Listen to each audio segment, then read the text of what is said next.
Bismillahirrahmanirrahim. Assalamualaikum warahmatullahi wabarakatuh. Sahabat-sahabat arah juang dimanapun kalian berada. Alhamdulillah kita kembali dipertemukan. Kita kembali berjumpa sahabat-sahabat sekalian.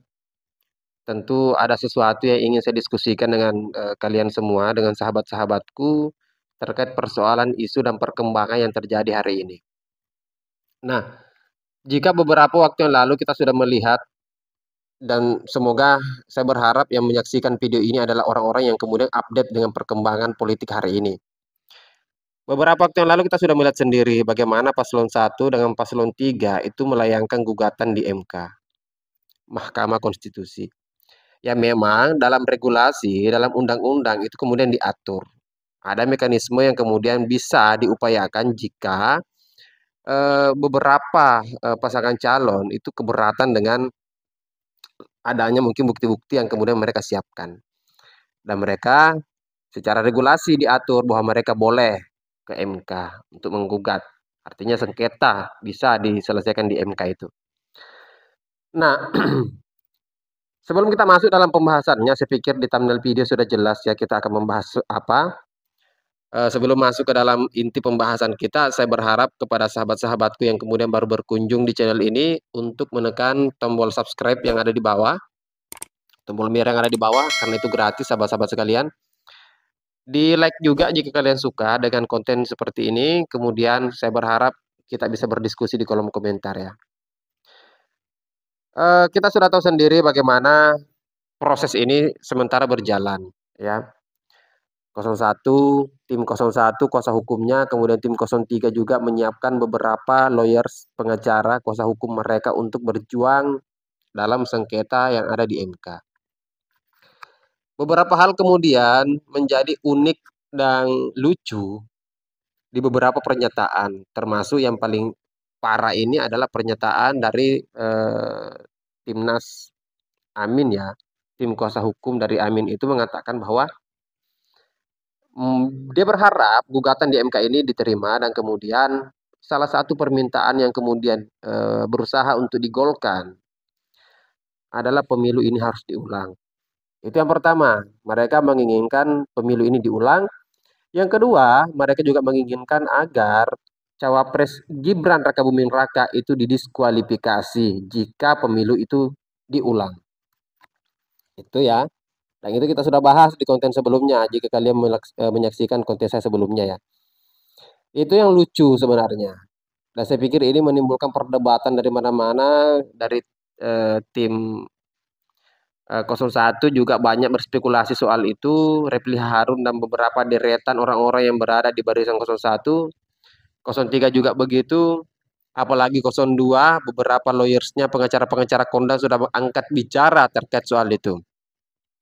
Yang lucu adalah mereka menginginkan pemilu ini diulang. Dasarnya apa? Itu yang pertama. Kalau misalnya dasarnya adalah ada pelanggaran-pelanggaran pemilu yang terjadi, ya berarti harusnya dari awal itu diselesaikan di Bawaslu, kan gitu ya. Sepengetahuan saya kan gitu. Kalau pelanggaran itu dilakukan oleh misalnya tim-tim sukses ini yang bekerja di lapis bawah, itu laporkan saja ke Bawaslu. Kalau memang punya bukti. Kalau yang melakukan pelanggaran ini adalah para penyelenggaranya, baik itu di tingkat KPU dan Bawaslu, berarti laporkan ke DKPP, kan gitu. Itu kan aturan-aturan seperti itu, sepengetahuan saya ya. Kemudian selanjutnya, pernyataan kedua soal diskualifikasi Gibran jika pemilu ini diulang, itu juga lucu. Mereka tetap tidak sepakat dan tidak setuju Gibran ini lolos menjadi cawapres. Loh, kan KPU sudah memberikan penetapan, sudah memberikan pengumuman. Mereka menang gitu. Pemilihan juga sudah selesai dilakukan 14 Februari itu. Terus kenapa mereka baru ngototnya sekarang setelah pasca penetapan KPU? Kenapa bukan dari awal? Kan dari awal menurut Hotman Paris ini mereka sebenarnya dari awal harusnya bisa mempersoalkan ini. Ya kan? Kalau mereka tidak setuju Gibran sebagai cawapres. Ya minimal bentuk penolakan mereka adalah jangan hadir jika KPU mengundang. Satu, KPU mengundang mereka untuk pencabutan nomor urut. Ya, semua hadir, termasuk Gibran ada di tempat itu. Semuanya kan berjalan dengan lancar sampai mendapatkan nomor urut masing-masing kan. Itu pertama. Yang kedua adalah pada saat debat, mau tuh debat capresnya atau cawapresnya, apalagi cawapresnya ya. Debat cawapres yang saya lupa berapa kali itu debat cawapres, Gibran hadir di sana, ada Mahfud MD, ada Muhaimin Iskandar. Mereka debat dan tidak mempersoalkan itu pada saat debat.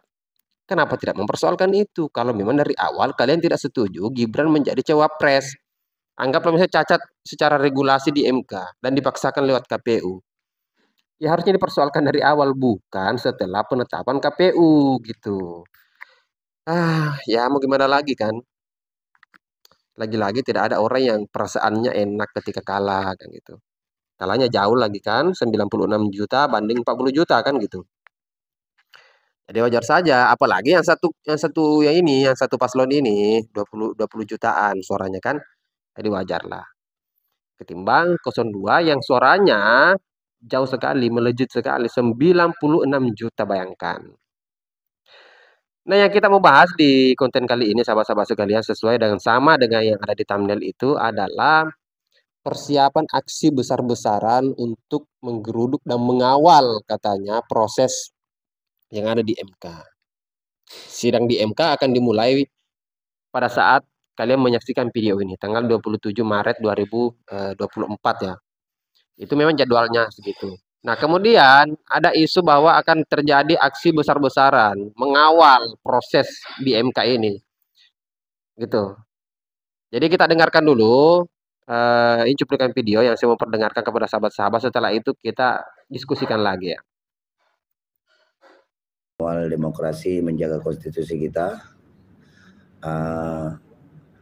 kami nanti akan disampaikan dan beberapa rekan-rekan yang lain di sini akan menyampaikan hasil rapat tadi terkait masalah pelaksanaan pengawalan sidang MK terkait masalah perselisihan atau gugatan Pilpres 2024. Dalam hal ini juga seperti kita ketahui bahwa Pilpres 2024 Pilpres curang, Pilpres yang paling buruk sepanjang sejarah pemilu di Indonesia pasca reformasi. Nah, kita akan dengarkan nih bagaimana kesiapan dan bagaimana juga persoalan administrasi pelaksanaan aksi tanggal 27 dan 28. Kita akan dengarkan nih nyampaian dari beberapa yang perlu disampaikan. Mbak Ida. Assalamualaikum warahmatullahi wabarakatuh. Selamat malam untuk semuanya. Semangat untuk besok. Front Pembela Daulat Rakyat akan mengadakan aksi unjuk rasa di depan Mahkamah Konstitusi dalam rangka mengawal proses sidang gugatan ya, gugatan sidang dari 01 dan 03, taruhlah ini dari rakyat kepada elemen pemerintahan dan lembaga lah ya, di mana dari awal proses pemilu, saatnya pemilu, pasca pemilu, semuanya sudah gonjang-ganjing, sudah heboh. Ini adalah pemilu terburuk di Indonesia dan cacatnya sampai ke internasional. Semangat untuk besok, konsisten dalam pergerakan dan perjuangan. Kami sudah melayangkan surat pemberitahuan, kita lihat. Surat pemberitahuan ke Polda sudah masuk tadi sore. Dan ini adalah besok adalah aksi legal dan kita diperbolehkan menyampaikan unjuk rasa di sana. Ini adalah kesempatan kita untuk mengawal proses MK, di mana 01 dan 03 akan melakukan gugatan di sana. Kita kawal Pak Anies, Pak Imin, dan juga dari 03 Pak Ganjar dan Pak Mahfud. Ya. Ini adalah kita sekarang hanya tergantung pada satu. Lembaga manapun sudah tidak ada yang kita percaya. Kita hanya tergantung pada kekuatan rakyat. Ini, makanya untuk itu, untuk besok turun semua yang punya giroh kuat di mana perubahan harus terjadi di Indonesia karena nasib anak cucu kita sedang dipertaruhkan. Besok turun semua 27, 28 Maret tumplak semua di MK dan patung kuda. legal, kita sudah layangkan ke Polda suratnya. Oke, itu aja. Sementara untuk aja, silakan. Bang Istan. Baik, seperti yang disampaikan Bu Ida bahwa kita menghimbau rekan-rekan yang sudah berjuang lama ini, perjuangan kita ini belum selesai. Jadi ada tahapan terakhir yang harus kita kawal dan kita harus beramai-ramai untuk mengawal ini untuk datang. Jangan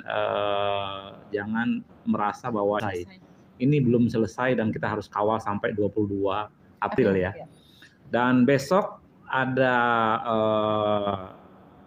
pertemuan relawan, mungkin kalau pendukung ya dia relawan atau dia masyarakat umum yang akan mengawal proses sidang di MK besok. Kalau bisa ya kita harus datang semua, semangatnya harus sama seperti kita waktu masa-masa kampanye, baik yang di JIS atau di 03 di mana kemarin di GBK Pak. Jadi harapan saya bahwa teman-teman besok mulai jam 8 pagi sudah kumpul di Patung Kuda di area Monas ya, Patung Kuda Monas Jakarta Pusat. Baik, sampai ketemu besok kawan-kawan. Selamat berjuang, semoga Allah memberikan kesehatan kita sampai kita mendapatkan kemenangan di akhir.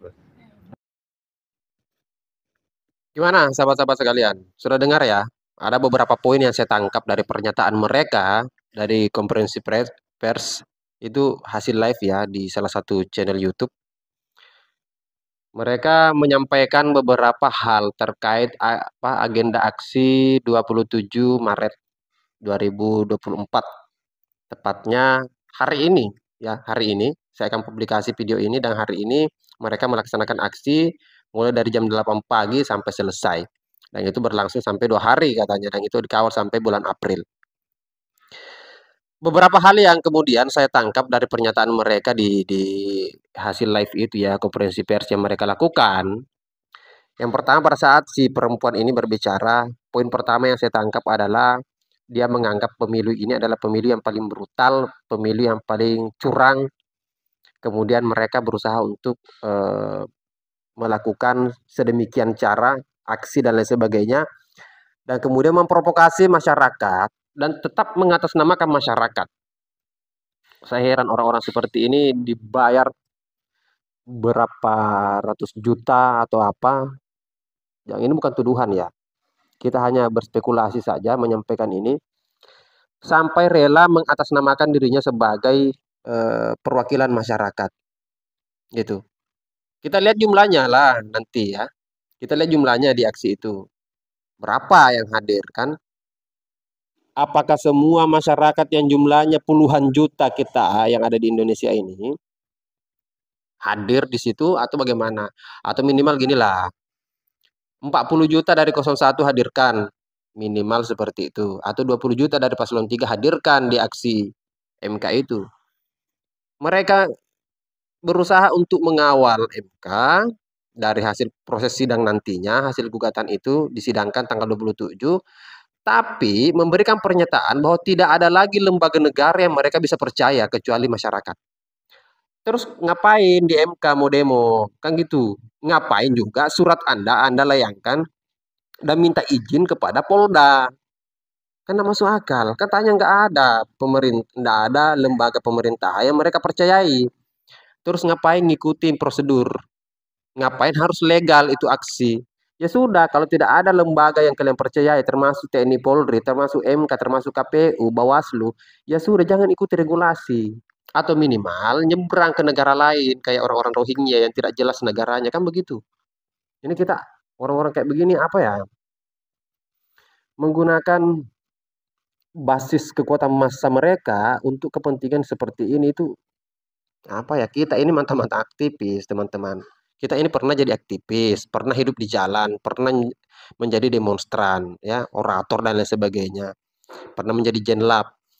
Tapi tidak sebegitunya juga. Sesuatu yang harus realistis lah. Jangan hanya karena persoalan, ya kita tidak menuduh ya, jangan hanya karena persoalan ada kepentingan tertentu misalnya dari beberapa kelompok yang kemudian ingin hadir pada aksi itu nantinya, kemudian Anda mengupayakan ini dan kemudian berusaha menggiring kekuatan rakyat untuk ikut hadir di sana.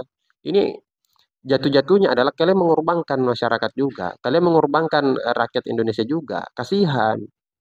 Jangan lupa Surya Paloh sudah memberikan ucapan selamat kepada 02. Dan tidak lama lagi mungkin PKB dan mungkin PKS juga begitu. Ya mungkin saja PDI juga begitu. Jadi kita nanti saja ya, nantikan saja bagaimana perkembangan tanggal 27 nanti ini. Apakah mereka akan melaksanakan aksi itu dengan jumlah massa yang sangat besar ya, sesuai dengan pernyataan mereka, atau seperti apa. Nanti kita lihat saja. Dan kita akan tetap ikuti perkembangan itu. Saya berharap masyarakat Indonesia cerdas, waras, dan tidak mudah terprovokasi dengan hal-hal seperti ini. Kasihan. Mungkin itu saja sahabat-sahabat sekalian. Kita ketemu di video selanjutnya. Akhir kata, wallahul muwaffiq ila aqwamit thoriq. Assalamualaikum warahmatullahi wabarakatuh.